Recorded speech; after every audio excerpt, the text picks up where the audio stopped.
목이 오랜 기간 아프신 분들 중에 이런 분들이 있습니다. 한쪽으로 짓눌리는 것처럼 매우 불편하고 자고 일어나면 계속 뻐근하다고요. 이런 증상을 호소하시는 분들께서는 대부분 MRI를 찍고 경추 디스크 판정을 받기도 합니다. 근데 경추 디스크 판정을 받으신 분이라면 그나마 뭐 거기에 맞는 치료를 하겠는데 디스크의 팽윤, 디스크의 돌출이 전혀 없는 분들도 똑같이 아파하는 경우도 많이 있어요. 그러니까 그런 불편감이 꼭 디스크의 문제는 아니라는 거죠. 제가 예전에는 경추의 후관절 증후군이다 라고 많이 진단을 내려드렸는데요. 근데 이런 분들은 체형 분석을 찍어보면 대부분 고개가 한쪽으로 기울어져 있거나 체형이 무너져 있는 패턴들이 굉장히 많습니다. 문제는 이걸 환자분 본인은 거의 모른다는 점입니다. 오랜 기간 동안 몸이 적응해 온 거기 때문에 하루 중에 거울을 자주 보고 있을 텐데도 잘 인지하지 못합니다. 근데 이런 분에게 체형 분석한 걸 보여주거나 혹은 제3자가 말해줘야 그제서야 인식하곤 하거든요. 몸에 등구선이 보이는데 정상이라면 양쪽이 원래 대칭이 나와야 되거든요. 근데 이분을 보면 양쪽 골반의 차이, 그리고 견갑골 주변의 차이, 그리고 고개가 한쪽으로 약간 치우쳐져 있습니다. 근데 이분의 증상이 왼쪽 목부터 어깨가 떨어져 나갈 것 같이 불편하다라고 호소하셨어요. 이렇게 계속 불편하고 몸이 틀어져 있는데도 잘 모르시는 원인은 고유수용 감각이라고 하는 것과 관련이 있습니다. 고유수용 감각이라고 하는 거는 내 몸이 현재 어디에 있는지, 어떻게 움직이는지를 내가 스스로 인지하는 감각이거든요. 쉽게 말하면 몸의 GPS 같은 역할을 합니다. 근데 이런 감각이 약해지고 목이 한쪽으로 기울어져 있어도 본인은 오랜 기간 동안 보상 패턴들을 발휘했기 때문에 아무 느낌이 없어요. 그러다 보니 계속 한쪽으로 긴장된 상태가 유지되고 특정 근육에 부담이 가게 되면서 뻐근하고 짓눌릴 것 같은 불편감이 계속되는 겁니다.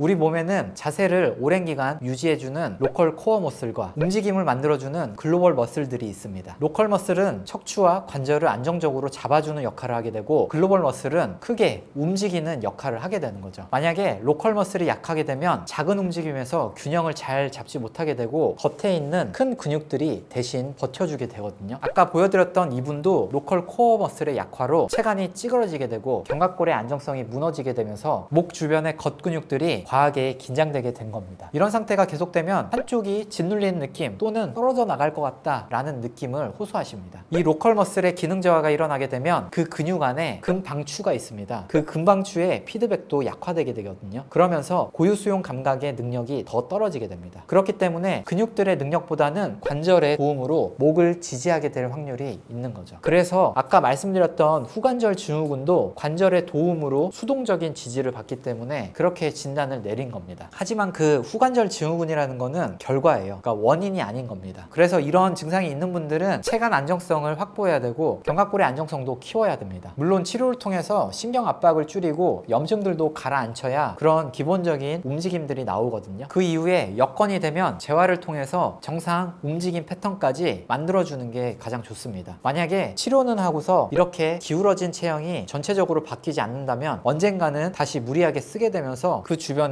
긴장도가 올라가게 되고 또 관절들은 압박을 받게 되면서 염증들이 발생될 확률이 굉장히 높아집니다. 당연히 통증이 해결되지 않고 재발을 하는 거죠. 물론 이렇게 생각하실 수도 있습니다. 몸이 이렇게 기울어져 있고 비대칭이면 교정하면 돌아오지 않을까? 근데 잘 생각해 봐야 됩니다. 우리가 하고 있는 이 자세라는 건 우리 근육이 가진 능력들의 결과물이거든요. 말이 어려울 수 있는데 뼈만 교정한다고 이 근육들의 기능들이 돌아온다라는 게 아닌 겁니다. 한번 교정하고 딱 끝나버리면 기능 저하가 되어 있던 코어가 갑자기 돌아오는 경우가 그렇게 많지는 않습니다. 물론 오늘 하루만 불편하신 분들은 회복 기전들이 이미 정상이기 때문에 잘만 돌려주면 정상대로 다시 돌아가요. 하지만 오랜 기간 동안 불편하셨던 분들은 이미 회복 기전들이 무너진 상태거든요. 그런 분들이 틀어져 있다고 교정한다. 그렇다고 이런 기능들이 다시 좋아지지 않는다는 겁니다. 이런 분들은 로컬 머슬, 그러니까 심부에 있는 안정근을 활성화시키고 강화시켜줘야 돼요. 예를 들면 복행근이나 다혈근 등등이요. 혹시나 오랜 기간 동안 반복적으로 이런 불편감이 있는 분들은 한 번쯤은 이런 관점에서 생각해 보시는 것도 도움이 될 수 있습니다. 그럼 지금까지 페인랩이었습니다.